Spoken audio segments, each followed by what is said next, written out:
नमस्कार विद्यार्थी मित्रांनो, जी के एक्सप्रेस या युट्यूब चॅनलवरती मी सर्व विद्यार्थ्यांचं अगदी मनापासून स्वागत करतोय. मित्रांनो, आजच्या सेशन मधला आपला पहिला प्रश्न आहे आणि तो प्रश्न काय की राजा अंबी हा डॅश डॅशचा शासक होता. राजा अंबी हा डॅश डॅशचा शासक होता, अशा पद्धतीचा तुमचा पहिला प्रश्न आहे.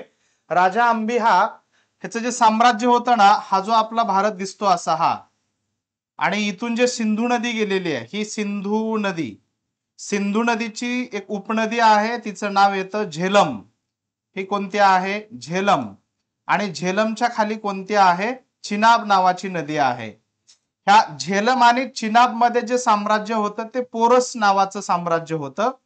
आणि सिंधू आणि झेलम हा जो भाग तुम्हाला दिसतोय यामध्ये जे साम्राज्य होतं ते अंबी नावाच्या राजाचं साम्राज्य होतं. आणि हा जो अंबी राजा होता आणि हे जे पोरस साम्राज्य होतं यांच्यामध्ये प्रचंड असा वाद होता.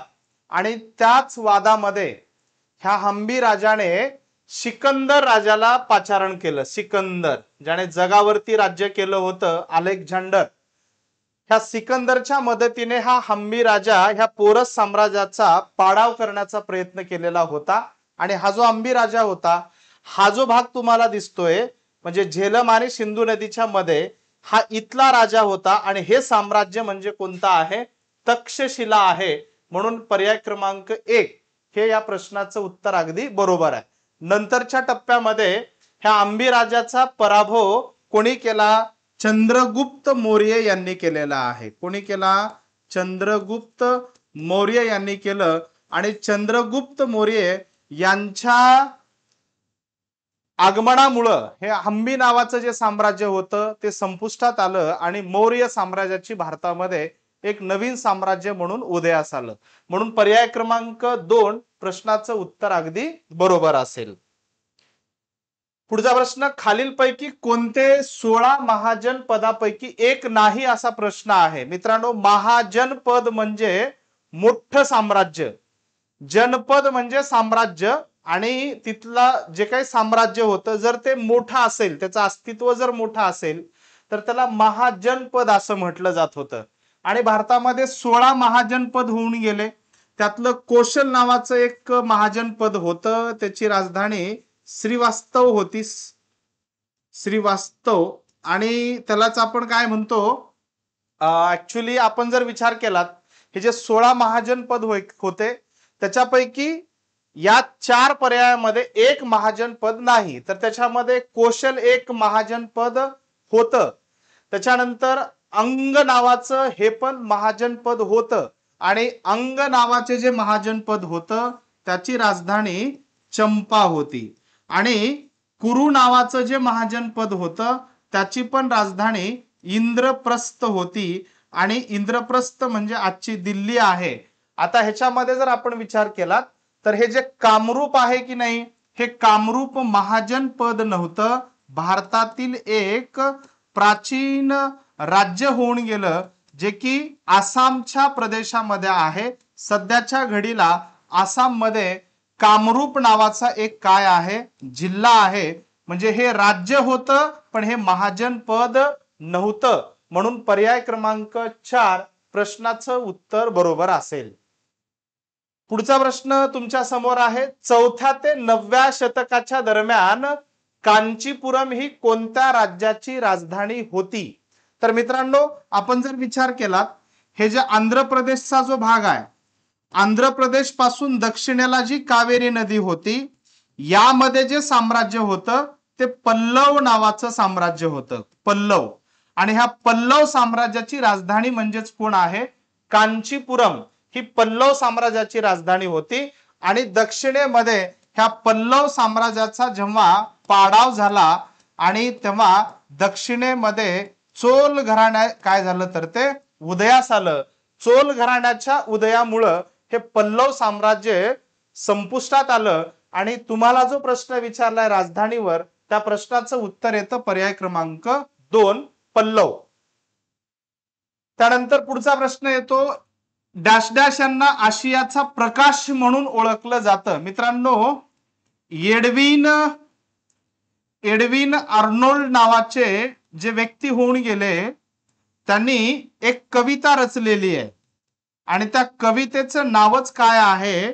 The light of Asia. The light of Asia ही जी काही कविता आहे, ही कविता ज्यांच्यावर रचली गेली ते म्हणजे गौतम बुद्ध आहेत आणि यांनाच आशियाचा प्रकाश म्हणून ओळखलं जातं. म्हणून पर्याय क्रमांक 3 प्रश्नाचं उत्तर बरोबर असेल. पुढचा प्रश्न तुमच्या समोर आहे. जातक कथा खालीलपैकी कोणत्या संप्रदायाशी संबंधित आहेत? मित्रांनो, आपण जातक कथेचा विचार केला, हे पाठ करून ठेवायचं. तर जातक कथेचा विचार करता जातक कथा ह्या गौतम बुद्धाचं म्हणजे जर आपण विचार केला बौद्ध धर्माशी संबंधित आहे. गौतम बुद्धाने अनेक जे काही उपदेश दिलेले आहेत लोकांना, जे तत्वज्ञान सांगितलेलं आहे ते त्यांनी बऱ्याच वेळा जातक कथेच्या माध्यमातून सांगितलेला आहे. आणि ह्या जातक कथा कोणत्या भाषेमध्ये होत्या? पाली भाषेमध्ये होत्या. म्हणून या प्रश्नाचं उत्तर येतं पर्याय क्रमांक 4. पुढचा प्रश्न तुमच्या समोर आहे. हा प्रश्न रिपीट झालेला आहे. पुढचा प्रश्न, खालीलपैकी कोणत्या भारतीय राज्याची सीमा नेपाळशी संलग्नित नाही? अशा पद्धतीचा प्रश्न आहे. मित्रांनो, आपण आपल्या हा भारताचा जर विचार केला एकंदरीत हा वरचा भाग, तर इथून हा सिक्कीमचा भाग आणि इकडचा हा भाग अशा पद्धतीनं ही रचना बनते. मग आपल्या भारताच्या वायव्येला पाकिस्तान आहे है ना, परत इथं अफगाणिस्तान आहे, उत्तरेला चीनचा भाग आहे आणि हे जे उंच टोक दिसतं ना हे सिक्कीमच्या मागे नेपाळ येतं आणि सिक्कीमच्या पुढे भूतान आहे. ओके. आणि त्याच्यानंतर आपण भारताच्या पूर्वेला इकडे जर आलात तर इथं तुम्हाला म्यानमार पाहायला मिळतं आणि इकडं परत पूर्वेला आलात तर कोण आहे? बांगलादेश आहे. ओके, बांगलादेश. अशा पद्धतीनं भारताच्या शेजारी जर आपण भूसीमेचा विचार केलात तर भारताच्या शेजारी एकूण 7 देश आपल्याला पाहायला मिळतात. त्यापैकी सर्वाधिक भारताची भूसीमा बांगलादेशशी संलग्नित आहे. सर्वात कमी भारताची भूसीमा अफगाणिस्तानशी संबंधित आहे. तुम्हाला प्रश्न नेपाळ वरती विचारलेला आहे. नेपाळला पहिलं राज्य कोणतं आहे? उत्तराखंड आहे. दुसरं राज्य यूपी म्हणजे उत्तर प्रदेश आहे. तिसरं राज्य आपण विचार केला तर बिहार आहे. त्याच्यानंतर पुढे विचार केला तर सिक्कीम आहे. त्याच्यानंतर पुढचा विचार केला तर वेस्ट बेंगाल आहे, पश्चिम बंगाल आहे.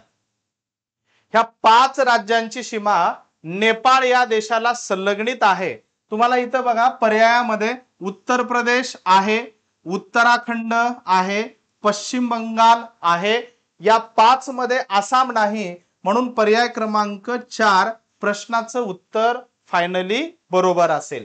आणि भारताच्या एकूण भूसीमेपैकी 15,200 किलोमीटर या भूसीमेपैकी 1751 किलोमीटरची भूसीमा ही कोणाला संलग्नित आहे? नेपाळला संलग्नित आहे. म्हणून पर्याय क्रमांक 4 आसाम राज्याची सीमा ही नेपाळशी संलग्नित नाही. पुढचा प्रश्न आहे, माउंट सिनेओल्चू भारताच्या कोणत्या राज्यामध्ये स्थित आहे? अशा पद्धतीचा प्रश्न आहे. तर माउंट सिनेओल्चू हे काय आहे? तर एक उंच पर्वत आहे आणि ह्या पर्वताची उंची 6,888 मीटर एवढी आहे. 6,888 मीटर आहे. आणि हे जे पर्वत आहे, हे जे उंच शिखर आहे, हे सिक्कीम राज्यामधलं सर्वात उंच शिखर आहे. म्हणून या प्रश्नाचं उत्तर येतं पर्याय क्रमांक 4. पुढचा प्रश्न आहे, भारताचे मूळ संविधान खालीलपैकी कोणी हस्तलिखित केलेले आहे? तर भारताचं जे संविधान आहे, मूळ संविधान जे आहे, हे मूळ संविधान प्रेम बिहारी नारायण राय जादा यांनी हस्तलिखित केलेलं आहे. आणि प्रेम बिहारी नारायण राय जादा यांना संविधान हस्तलिखित करण्यासाठी 6 महिन्याचा कालावधी लागलेला होता. किती महिने? 6 महिने. ऍक्च्युली आपलं संविधान जे तयार करण्यासाठी जो कालावधी लागलेला आहे तो 2 वर्ष 11 महिने 18 दिवसाचा कालावधी आहे. 18 दिवस. पण प्रत्यक्षात राज्यघटना हस्तलिखित करण्यासाठी लागलेला जो कालावधी आहे तो 6 महिने आहे. नारायण राय जादा यांनी जे हस्तलिखित केलेलं संविधान आहे ते 13 किलोचा आहे, 13 केजीचा आहे. आणि संविधान लिहिताना जे काही पेनाचं नॉब्स असतात ना, 432 नॉब्स वापरण्यात आले होते. किती? 432. म्हणजे प्रचंड मोठं योगदान संविधान लिहिण्यासाठी बाबासाहेबांच्या सोबत अनेक व्यक्तींचं त्याच्यामध्ये योगदान आहे.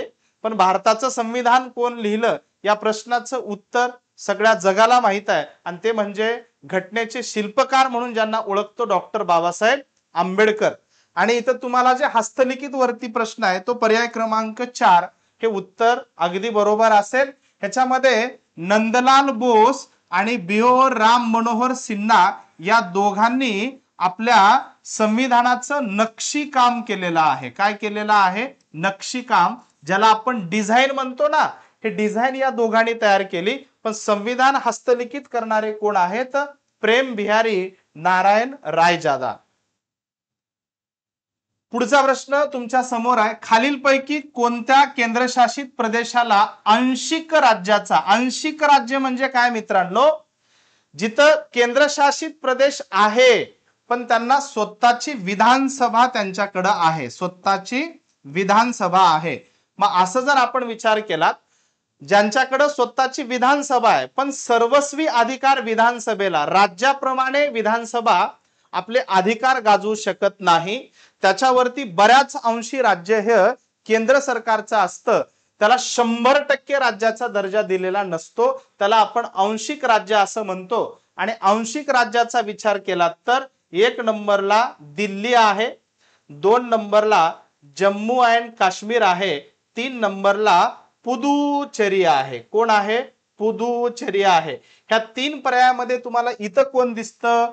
पुदुचेरी दिसतं. म्हणून पर्याय क्रमांक 4 हे या प्रश्नाचं उत्तर अगदी बरोबर असेल. पुढचा प्रश्न आहे, खालीलपैकी कोणता देश होल्डिंग टुगेदर फेडरेशनचे एक उत्तम उदाहरण आहे? Holding together federation. मित्रांनो, होल्डिंग टुगेदर फेडरेशनच्या विरोधामध्ये कोण आहे? Coming together, coming together federation आहे. कोण आहे? कमिंग टुगेदर फेडरेशनच्या विरोधामध्ये होल्डिंग टुगेदर फेडरेशन आहे. होल्डिंग टुगेदर फेडरेशनचा अर्थ काय होतो?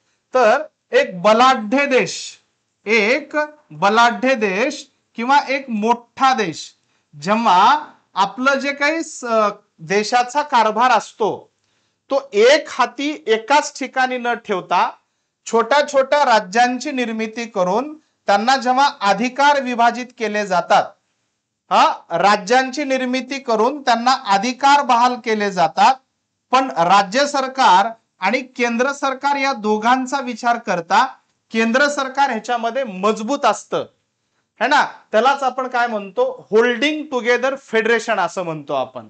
आणि मित्रांनो, हे जे राज्य असतात ना, हे मुळात ह्या केंद्रशासित प्रदेशाचा भाग असतात. हे स्वतंत्र राज्य नाहीत, त्यांना फक्त अधिकार दिलेले आहेत. आणि ते अधिकार आणि आपण केंद्र सरकारचे अधिकार ह्या दोघांची जर तुलना केली, केंद्र सरकारचे अधिकार जास्त बनतात. आता ह्याच्या विरोधामध्ये कमिंग टुगेदर जे फेडरेशन आहे त्याचं उत्तम उदाहरण म्हणजे आपण अमेरिकेचं म्हणू शकतो. कमिंग टुगेदर फेडरेशन म्हणजे काय? की स्वतंत्र असणारे राज्य, स्वतंत्र असणारे राज्य एकत्रित येऊन एक मोठा देश तयार करतात, त्याला आपण कमिंग टुगेदर फेडरेशन असं म्हणतो. आणि त्याचं उत्तम उदाहरण म्हणजे अमेरिका. आणि होल्डिंग टुगेदर फेडरेशनचं उत्तम उदाहरण म्हणजे भारत. पर्याय क्रमांक 4. पुढचा प्रश्न आहे, मानवी शरीरात केस, नखे, त्वचेचा वरचा थर बनवणारा प्रमुख पदार्थ कोणता आहे? तर मित्रांनो, हे जे काही केस, नखे, त्वचेचा वरचा थर बनवण्यासाठी जे महत्वाचा पदार्थ आहे तो केराटिन नावाचा पदार्थ आहे. केराटिन हे एक तंतुमय प्रथिन आहे. काय आहे?